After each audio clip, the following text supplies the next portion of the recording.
प्रिय दोस्तों, मैं राकेश कुमार शाह आपका अपना यूट्यूब चैनल सक्सेस पॉइंट में स्वागत है। मैं आज आप लोगों को तीसरा मॉडर्न हिस्ट्री का पार्ट लेकर के सामने आया हूं और जिसमें जो है भारत में यूरोपीय कंपनी का आगमन के बारे में आज हम लोग पढ़ेंगे और कुछ बात विचार करेंगे इस पर।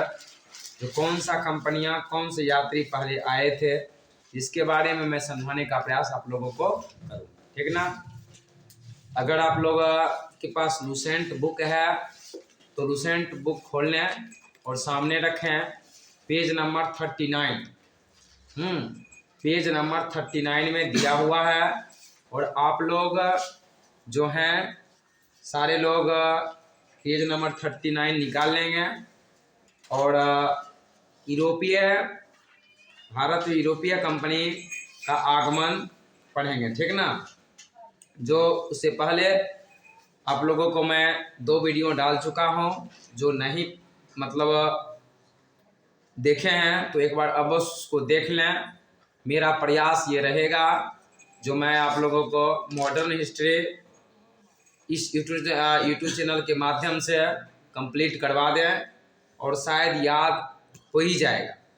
भारत में यूरोपीय कंपनी की आगमन, देखिए सबसे पहले आपको ये बात जानना जरूरी है। जो सबसे पहला जो है कंपनी जो आई थी, पुर्तगाली ईस्ट इंडिया कंपनी भारत आई थी। कौन आए थे? पुर्तगाली ईस्ट इंडिया कंपनी भारत आई थी और वो 1498 ईस्वी में आई थी। कब आई थी? 1498 ईस्वी में। उसके बाद आपको अंग्रेजी ईस्ट इंडिया कंपनी जो 1600 ईस्वी में कहाँ आई थी? भारत आई थी, ठीक ना। उसके बाद यानी कि पुर्तगाली के बाद आए थे अंग्रेजी ईस्ट इंडिया कंपनी। इसके बाद आया था आपका डच ईस्ट इंडिया कंपनी, जिसका कार्यकाल 1602 में था। डच के बाद आया था डेनिश। कौन आया था? डेनिश आया था, डेनिश ईस्ट इंडिया कंपनी। इसके बाद आया था आप लोग को फ्रांसीसी ईस्ट इंडिया कंपनी और सबसे लास्ट में आया था स्वीडिश ईस्ट इंडिया कंपनी, जिसका कार्यकाल 1731 में। एक ट्रिक के माध्यम से मैं इसको क्लियर करने का प्रयास करता हूं। अगर आप लोगों के पास पेन हो तो बुक में ही लिख देंगे जो कंपनी का आगमन में पी से पुर्तगाल तो पी दे दिए, ई से अंग्रेजी ईस्ट इंडिया कंपनी को सामने ई लिख देंगे, पी ई हो गया। फिर डच है तो डी लिख देंगे, डी से डच हो गया, तो पी ई डी। और फिर उसके बाद आपका है डेनिश, तो उसको भी डी लिख देंगे, पी ई डी डी। फ्रांसीसी हो गया तो एफ लिख दिए, ठीक है ना।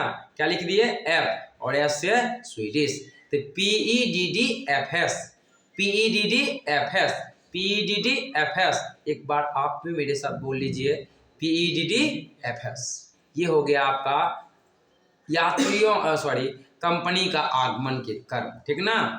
अब देखिए मैं बारी बारी से सारी कंपनी के आगमन के बारे में बताता हूं और एक सीक्वेंस और आप लिख लेंगे। यात्री के क्रम, यात्री कौन पहले आया था? तो पहले आया था पुर्तगाल, उसके बाद आया था डच, उसके बाद आया था आपका ईस्ट इंडिया कंपनी, तो अंग्रेज आया था। तो इस बात को आप लोग डिनोट कर लेंगे। आप ये तो सोचेंगे यात्री है या फिर कंपनियां हैं, तो कंपनी और यात्री में दोनों से थोड़ा सा फर्क है। अगर कहेंगे कंपनी तो P E D D F S, P E D D F S. और यात्री के क्रम कहें तो पहले आया था पुर्तगाल, फिर आया था डच, तब आया था कौन? इंग्लिश इंडिया कंपनी, फिर डेनिश आया, तब फ्रांसीसी, तब स्वीडिश। यानी यात्री के क्रम में लिख लेंगे P D E D F S, P, उसके बाद लिखिएगा डी, इसका लिखिए ई, उसका लिखिएगा D F S, P D E D F S. ये कौन यार क्रम हो गया? यात्री के क्रम हो गया, ठीक ना। तो आप अभी देखिए सजाने के लिए दे देता है एग्जाम में, निम्नलिखित में से सही कालक्रम को सम्मिलित करें, यानी कौन पहले आया था, कौन बाद में आया था। अब जान लीजिए, सबसे पहले आया था पुर्तगाली ईस्ट इंडिया कंपनी 1498 में, आराम से जान गए। उसके बाद आया था अंग्रेजी ईस्ट इंडिया कंपनी 1600 में आया था, दोनों याद हो गए।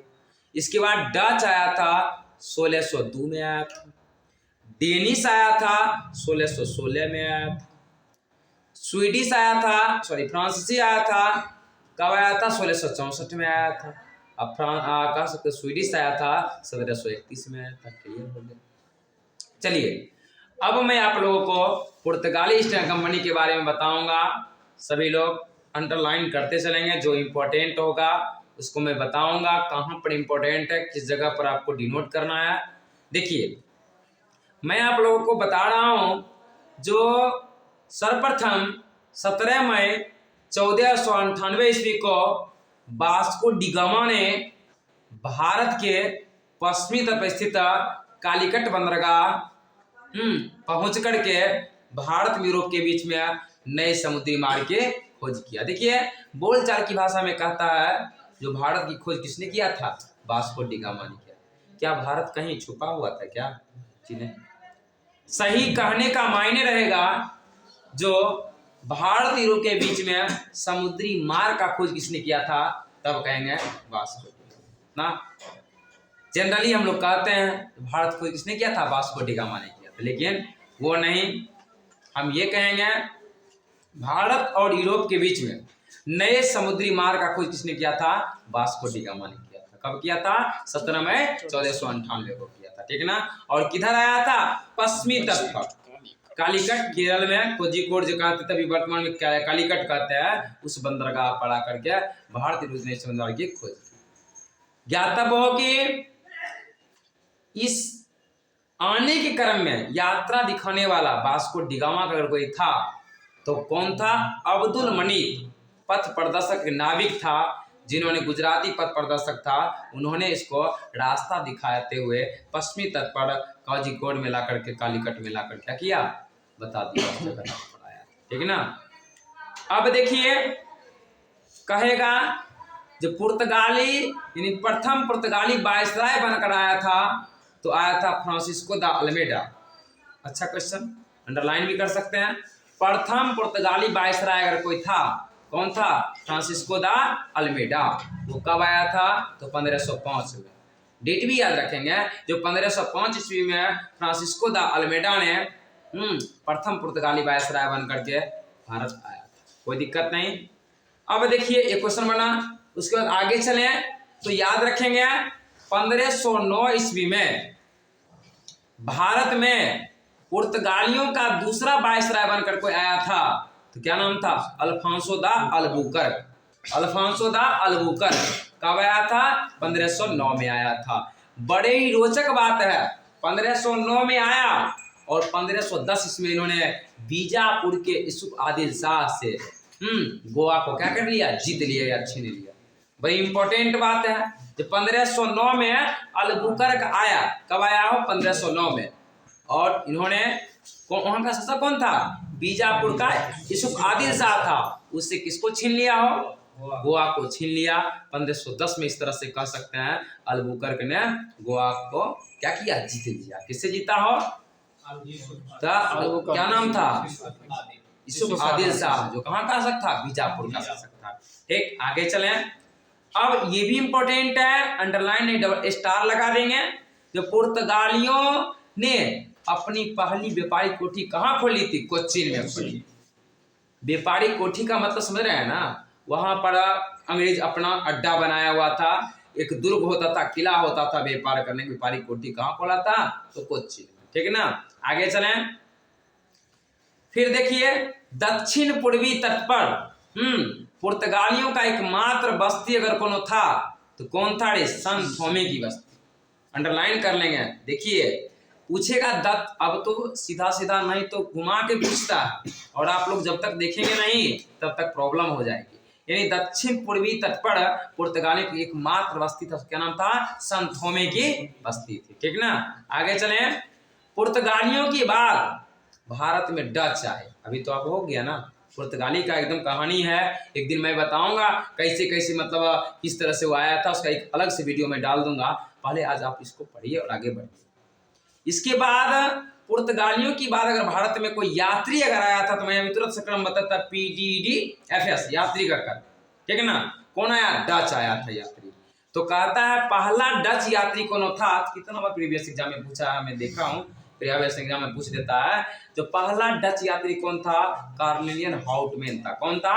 कार्नेलियन हाउटमैन 1596 ईस्वी में कहाँ आया था? भारत पहुंचा था, सुमत्रापुर पहुंचा था, भारत के पूर्व सुमत्रा पहुंचा था। डचों ने, अच्छा क्वेश्चन, डचों ने भारत में अपनी प्रथम व्यापारी कोठी कहाँ में खोला था? तो 1605 ईस्वी में मुसलीपट्टम में स्थापित किया था। अच्छा क्वेश्चन, जो डच ने प्रथम अपनी व्यापारी कोठी कब और किस जगह पर हो? मुसलीपट्टम में। कब? 1605 ईस्वी में खोला था, ठीक है ना। आगे चलें, ध्यान देंगे, थोड़ा सा कॉन्शियस रहेंगे ना तो गजब सा कवर हो जाएगा, कोई बड़ी बात नहीं है। और याद करना और समझना में थोड़ा सा प्रॉब्लम है, अगर समझल चीज रहेगा तो जल्दी भूलिएगा नहीं, ठीक है ना। तो याद रखेंगे 1605 ईस्वी में मुसलीपट्टम में स्थापित की थी प्रथम व्यापारी कोठी। कौन हो? डच। आगे चलिए, फिर कहता है डचों ने पहला मुसलीपट्टम और दूसरा कहे तो कहाँ? पुलिकट। कहाँ? पुलिकट में, ठीक है ना।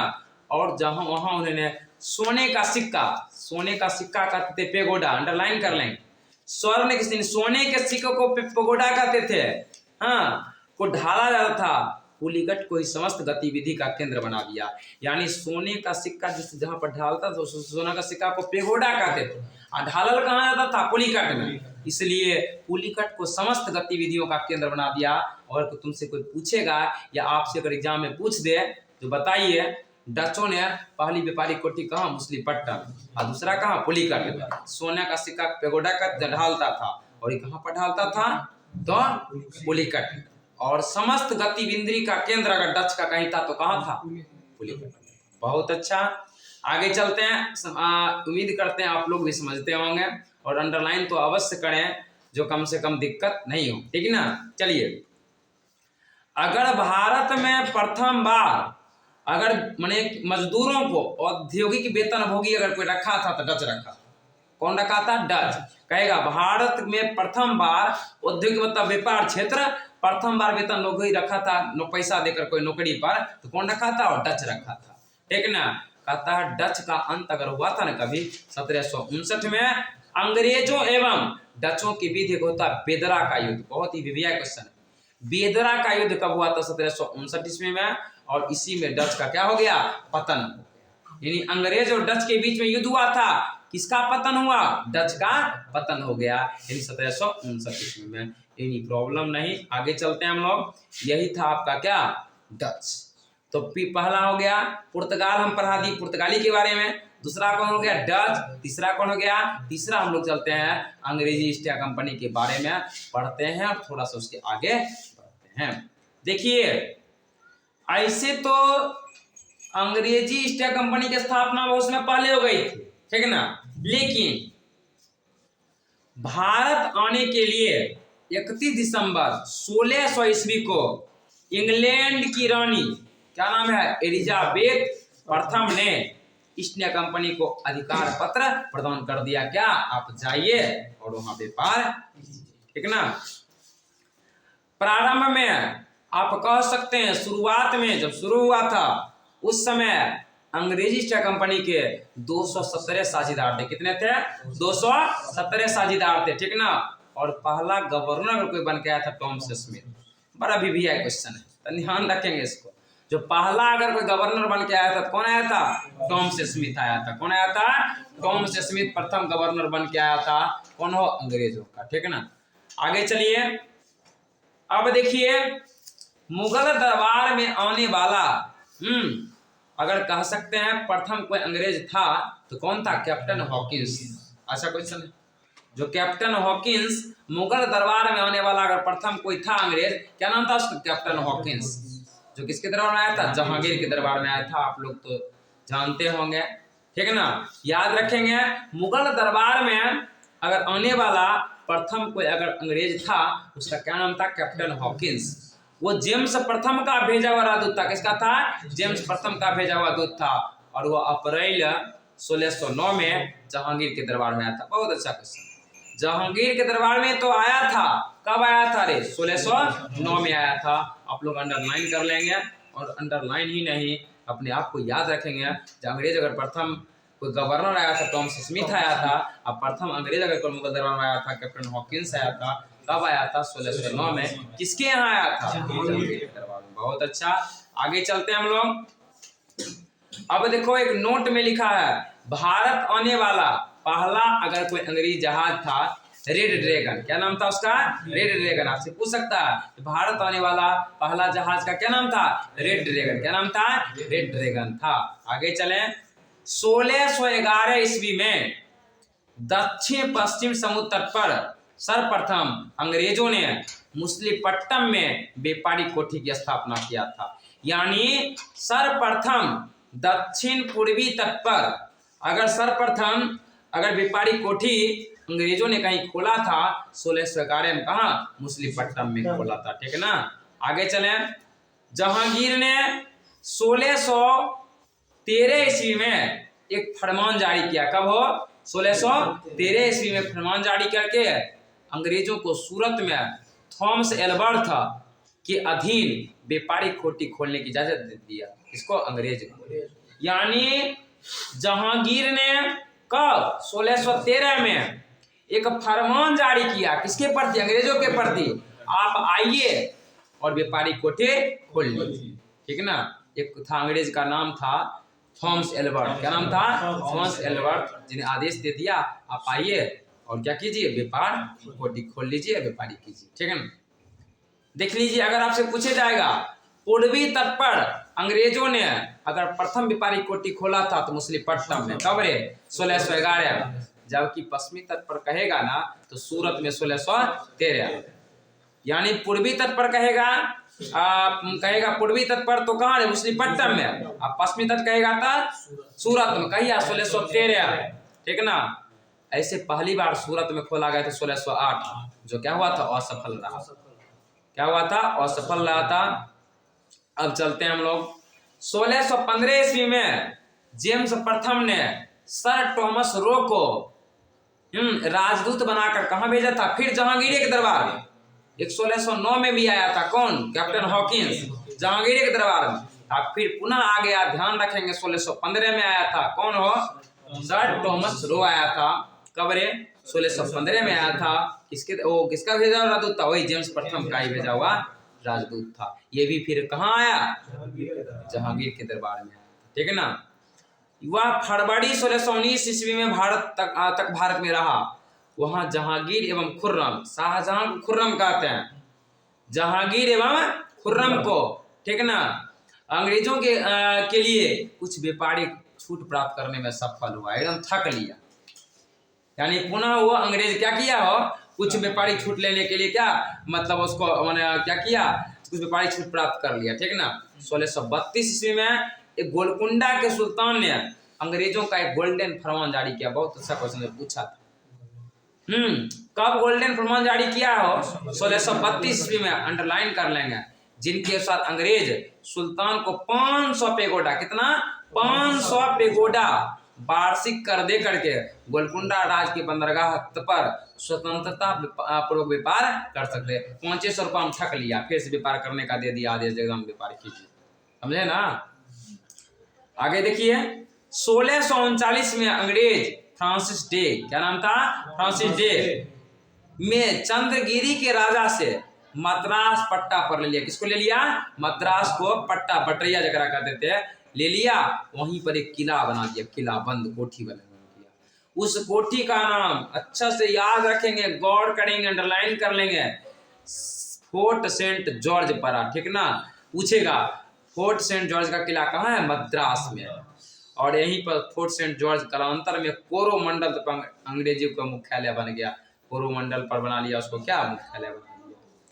देखिए सबसे मजेदार बात है 1661 में पुर्तगाली राजकुमारी, कब हो? 1661 में पुर्तगाली राजकुमारी जिसका नाम था ब्रोगेंजा, शॉर्ट हम याद रखेंगे, ब्रोगेंजा एक ब्रिटेन के राजकुमार चार्ल्स द्वितीय से क्या दिया? विवाह कर। देखिए विवाह में तो दहेज मिलता ही मिलता है, इस अवसर पर दहेज के रूप में बम्बई उसको क्या मिला, दहेज में मिला, बम्बई न मिला था। इसलिए अवसर पर दहेज के रूप में पुर्तगालियों को निचाल देते हुए क्या दिया था, बम्बई प्रदान किया था। समझिए, बम्बई को दहेज में दे दिया पूरा पूरा बम्बई, समझ गए ना। 1668 ईस्वी में चार्ल्स द्वितीय ने कुछ दिन संभाला 7 साल तक। उसके बाद बम्बई को 10 पाउंड के वार्षिक किराए पर किसको दे दिया, ईस्ट इंडिया कंपनी को दे दिया, जिसको ठेका हम लोग कहते हैं। कितना पाउंड में दे दिया, 10 पाउंड। बोला आराम से आप ही इसको चलाइए, कोई दिक्कत नहीं है। 1687 में अंग्रेजों ने पश्चिमी तट का मुख्यालय सूरत से हटाकर कहाँ ले गया, बम्बई। ऐसे बम्बई शहर का स्थापना किया था गोराल अंगियार किया था। कौन किया था, गोराल अंगियार किया था। सूरत का प्रेसिडेंट बम्बई के गवर्नर किया, यही था उसका। बंगाल के शासक शाह शुजा, कौन था, शाह शुजा ने सर्वप्रथम 1651 ईस्वी में, यही क्वेश्चन मेरा था प्रीवियस में एग्जाम में पूछा था, जो कब अंग्रेजों को व्यापारी छूट की अनुमति निशान कहते थे, यही क्वेश्चन था मेरा, समझे ना, गजब का क्वेश्चन है। बंगाल के शासक क्या नाम था, शाह शुजा, जिन्हें सर्वप्रथम 1651 में अंग्रेजों को व्यापारी छूट की अनुमति दी थी। इस अनुमति को क्या कहते हैं, निशान कहते हैं। यही बंगाल में पूछा था कब अनुमति दिया था, 1651 था, लगाए।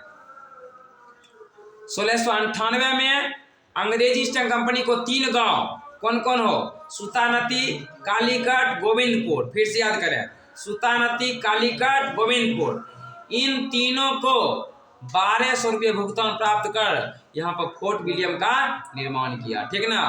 चार्ल्स आयर फोर्ट विलियम के प्रथम प्रेसिडेंट थे। कालांतर में यही सुतानती, कालीकट और गोविंदपुर तीनों मिलकर बन गया कलकत्ता बन गया है, जिसकी नींव किसने रखा था, जॉर्ज चॉर्नोक। कौन रखा था, ऐसे पूछेगा कोलकाता का स्थापना किसने किया था, जॉर्ज चॉर्नोक, लगाएंगे तो सही हो जाएगा, ठीक है ना। इस तरह से आप कह सकते हैं अंग्रेजी ईस्ट इंडिया कंपनी के बारे में हम लोग पढ़े। चलिए अब आज पढ़ाए आप लोगों को कौन कौन, तो हो गया आपका एक पुर्तगाली ईस्ट इंडिया कंपनी, दूसरा डच हो गया, तीसरा कौन, अंग्रेजी ईस्ट इंडिया कंपनी हुआ। 2-3 कंपनी बच गए जिसको हम कल पढ़ाएंगे। आज का क्लास यहीं तक, और आप लोग जो है इसको सही से वीडियो को देखते रहिए, और वास्तव में याद करने का प्रयास करेंगे तो याद हो ही जाएगा। चलिए आज का क्लास यहीं तक, फिर हम लोग निकलते हैं नेक्स्ट वीडियो में। आप लोग थोड़ा सा सपोर्ट कीजिए और इस वीडियो को शेयर कीजिए, सब्सक्राइब कीजिए, लाइक कीजिए। चलिए आज के लिए धन्यवाद।